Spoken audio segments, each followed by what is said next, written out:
Bueno, el abordaje que propone actualmente el nuevo diseño curricular de cada uno de los cursos de la secundaria propone un estudio de la literatura, ya no de modo cronológico,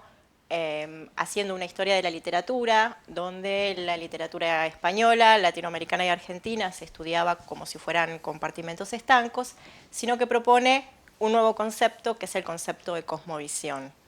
Estos nuevos diseños hacen hincapié en estas tres literaturas, la española, la latinoamericana y la argentina, pero además hacen otra propuesta que es poner en diálogo estas literaturas con otras, de modo que la literatura también entre en contacto con otras culturas, de modo que se pueda ver cuáles son las características propias, cuáles son las divergencias o diferencias, bueno, y de allí hacer una propia reflexión sobre estas cosmovisiones que se proponen.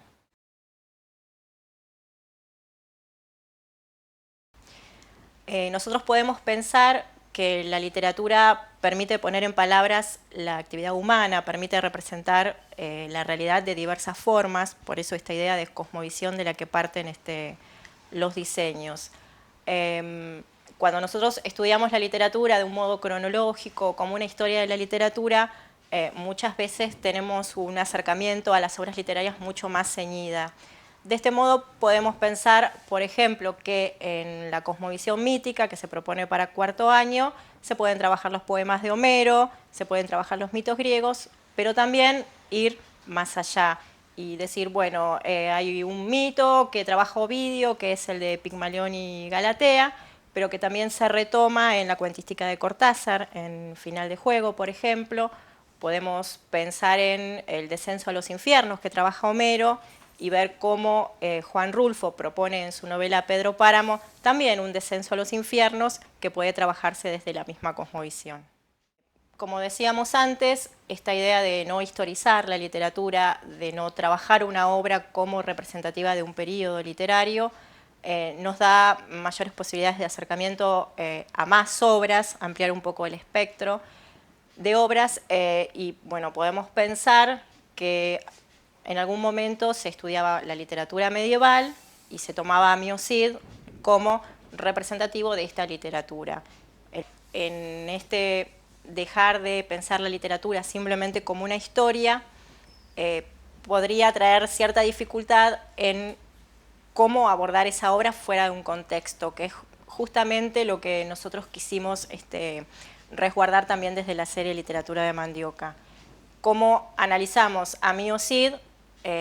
si nos desentendemos de lo que es su entorno, el contexto en que nace la obra.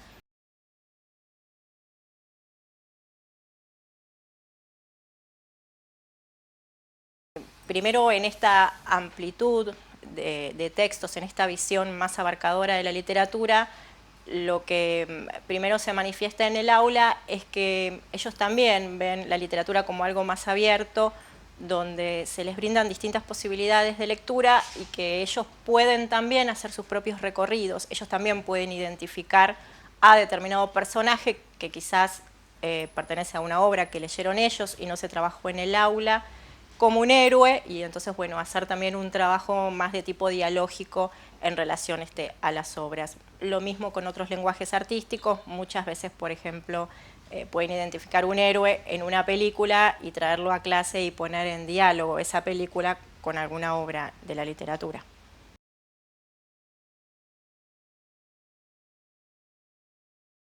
En esta idea de que la cosmovisión nos permite poner en diálogo obras de la literatura española, latinoamericana, argentina y otras literaturas,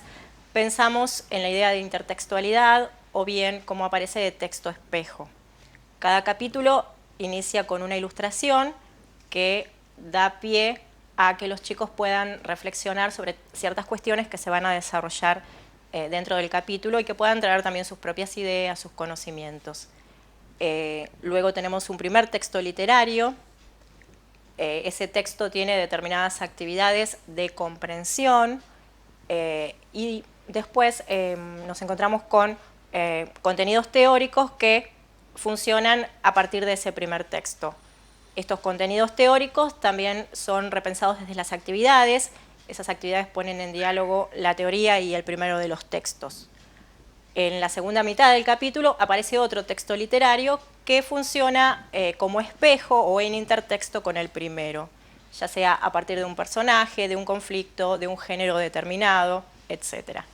Este segundo texto también tiene actividades y finalmente hay un conjunto de actividades que ponen en diálogo ambos textos y plantean también la producción de los chicos. En cuanto a los textos críticos, cada capítulo cierra con el fragmento de una obra crítica que se trabaja desde actividades específicas sobre conceptos de ese texto, pero que además retoma los contenidos teóricos trabajados en los capítulos y por supuesto también los textos literarios. En cuanto a los textos académicos, cada uno de los libros de la serie cierra con un trabajo de producción en base a un texto académico. En el caso de Literatura 4 tenemos el trabajo sobre el informe literario, en quinto año se trabaja la monografía y ya en sexto abordamos lo que es el ensayo. Esta relación intertextual entre los dos textos literarios que van a conformar cada capítulo, pensamos que bueno, hay obras que ya son clásicos, que no pueden faltar dentro de la currícula de cada año, pero también que hay otros textos que son más próximos, más contemporáneos y que muchas veces no habían hecho todavía su entrada a la escuela por medio de un libro. Sí, quizás algunos profesores seleccionaban o elegían esa obra para que formara parte de los contenidos de su ciclo lectivo. Podemos pensar, por ejemplo, en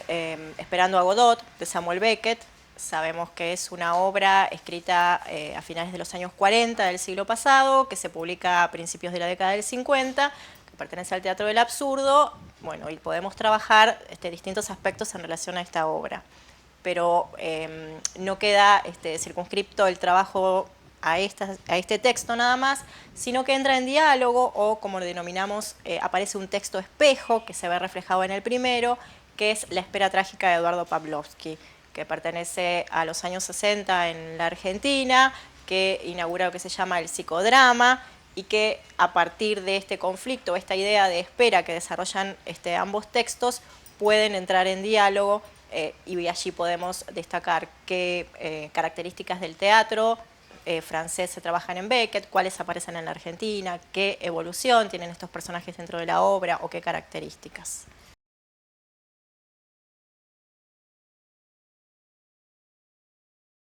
Las nuevas tecnologías aparecen dentro de las actividades, muchas veces remitiendo a una obra completa o bien para ver alguna obra pictórica. Los textos literarios están en el manual, los chicos no van a tener que ir específicamente a leer una obra a internet, sino que nosotros proveemos esos textos, pero sí el docente puede elegir remitir a los chicos si quiere, por ejemplo, leer esa obra completa. Por otro lado, en esta idea de trabajar al final de cada libro los textos académicos, aparece la idea de todo lo que circula en internet es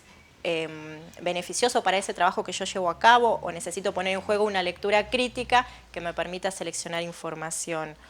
¿Qué pasa con el tema de la honestidad intelectual? Si yo voy a consultar una página de internet, ¿cómo voy a dejar asentado en mi trabajo que ese material fue tomado de esa página de internet? Entonces aparecen las nuevas tecnologías como un instrumento, pero también aparece una reflexión sobre ese nuevo instrumento que se está incorporando cada vez más a las aulas. En esas plaquetas se toma algún tipo de lenguaje artístico. Puede ser una película, una obra pictórica, puede tratarse de otra obra literaria que entre en juego con lo que se estuvo leyendo ya en el capítulo, la representación de una obra de teatro. Desde esas plaquetas se hace la presentación de ese lenguaje artístico, de esa obra, y está también bajo el dominio del docente decidir si, por ejemplo, simplemente va a remitir a esa película dentro de la clase o, por el contrario, pretende hacer un trabajo mucho más profundo y ver esa película en clase.